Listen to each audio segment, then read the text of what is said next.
অবশেষে বালবন্দি খেলার পর ধরা পড়ল ভোরের বেলায় সুন্দরবনের রয়্যাল বেঙ্গল টাইগার। দক্ষিণ 24 পরগনা কুলতলি ব্লকের জঙ্গল সংলগ্ন এলাকায় ফের আবার বাঘের প্রবেশে চাঞ্চল্যকর পরিস্থিতি ছড়িয়েছিল। কয়েক কিলোমিটার ঘোরাঘুরির পর রয়্যাল বেঙ্গল টাইগার কাটামারি সঞ্জয় বালার একটি গেস্ট হাউসের বাগান বাড়ির ঘন ঘন ঝোপঝাড়ে আশ্রয় নিয়েছিল। সেই সূত্রে খবর পেয়ে বন দপ্তরের আধিকারিকরা 1 কিলোমিটার জাল দিয়ে ঘিরে রাখে। গভীর রাতে পাতা হয় খাঁচা দুটি। টপ হিসেবে ব্যবহার করা হয় ছাগল। একটি খাঁচাতে ভোর 3টে নাগাদ আটক হয় সুন্দরবনের রয়্যাল বেঙ্গল টাইগার। এতে খুশি এলাকাবাসীর প্রশ্ন চিহ্ন রয়ে গেছে। বারবার গ্রামের মধ্যে প্রবেশ করছে বাঘ, কিন্তু কেন?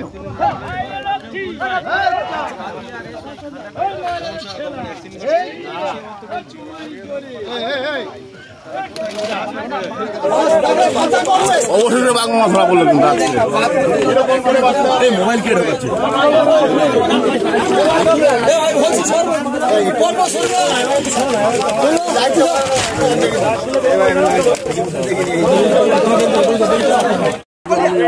নিচে মারো। আরে পেপার এইরকম ধরি নাই। এই আরেকটা টিপল নিয়ে আসো। কি দাও?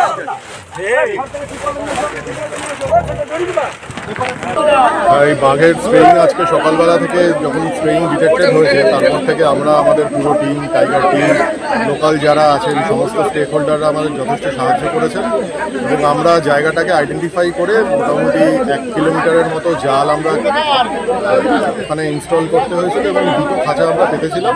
তার মধ্যে একটা খাঁচাতে রাত 3টে নাগাদ বাঘটি ট্র্যাক্ট হয়েছে। এবারে সেই বাঘটিকে আমরা নিয়ে যাচ্ছি। এখন যিনি আমাদের ভিও আছেন উনি আগে চেক করবেন, চেক করে তারপরে পরবর্তী সিদ্ধান্ত নেবেন। পুরুষ না কি? আসলে আমরা বাঘটা অ্যাজিটেটেড থাকে তো ইনিশিয়ালি আমরা খাঁচায় তোলার পর ওটাকে যেহেতু মুড়ে রেখেছি সুতরাং আমরা ভিও আসুক দেখে আর কি পরবর্তী যা আইডেন্টিফিকেশনগুলো করার। আচ্ছা, বাঘটা কি এই যে মানে সুন্দরবনের ব্যাঘ্র প্রকল্প ওই দিক থেকে কি চলে এসেছে কি মনে হচ্ছে? এটা বলা খুব মুশকিল, মানে এটা বলা যায় না কোথায় ছাড়া হবে সাহেব, এটা এখনো ডিসাইড করা হয়নি। আনুমানিক বয়স কত হতে পারে? এটা অ্যাডাল্ট, কিন্তু আনুমানিক বয়সটা ভিও চেক করার পরেই বলতে পারবে। স্যার আরেকটা প্রশ্ন ছিল, এই গরমের সময় আমরা সব সময় দেখি যে ঠান্ডার সময় আসে, কিন্তু এই গরমের সময় চলে এলো। এর অনেক কারণ হতে পারে, এটা আনলাইকলি, মানে এতদিন অবধি আমাদের যে অভিজ্ঞতা তাতে খুব একটা গরমকালে বাঘ বেরোনোর ঘটনা খুবই রেয়ার, কিন্তু এই বছর ঘটছে। মানে তাহলে তার মতো করে আমাদের যা ব্যবস্থা নেওয়া নিতে হবে, কিন্তু কেন ঘটছে সেটা রেকর্ড সংখ্যক বাঘ কুলতলি থেকে আসছে, কি বলবেন?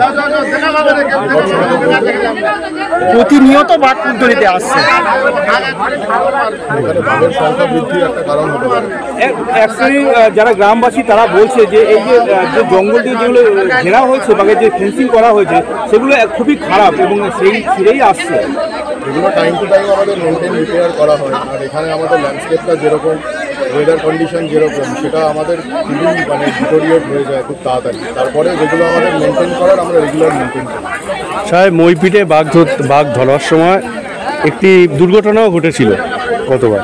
সেই দুর্ঘটনা যাতে এবারে না হয় তার জন্য আপনারা কি আলাদা কোনো প্রস্তুতি নিয়েছিলেন? বা যাতে যারা স্টাফেরা কাজ করেন ওনারা যথেষ্ট অভিজ্ঞ এবং এই কাজটা করার সময়, ট্র্যাকিং করার সময়, ট্র্যাপ কেজ পাতার সময় ওনারা একসাথে দলবদ্ধভাবে কাজ করেন যাতে এই ধরনের ঘটনা না ঘটে। ওনারা যথেষ্ট সতর্ক আছেন এবং ভবিষ্যতে যাতে এই ধরনের ঘটনা না ঘটে সেটা ওনারা। Thank you.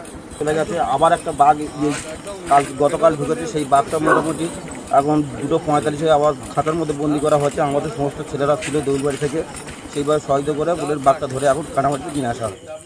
মানে কতটুকু স্বস্তি এই যে বারবার বাঘ? প্রচুর স্বস্তি আছে মোটামুটি, এখন আর আতঙ্ক থেকে অনেকটা মুক্তি আছে। আপনার নাম? আমার নাম শঙ্কর হালদার, দেউলবাড়ি 210 নম্বর বুথে 50 সদস্য।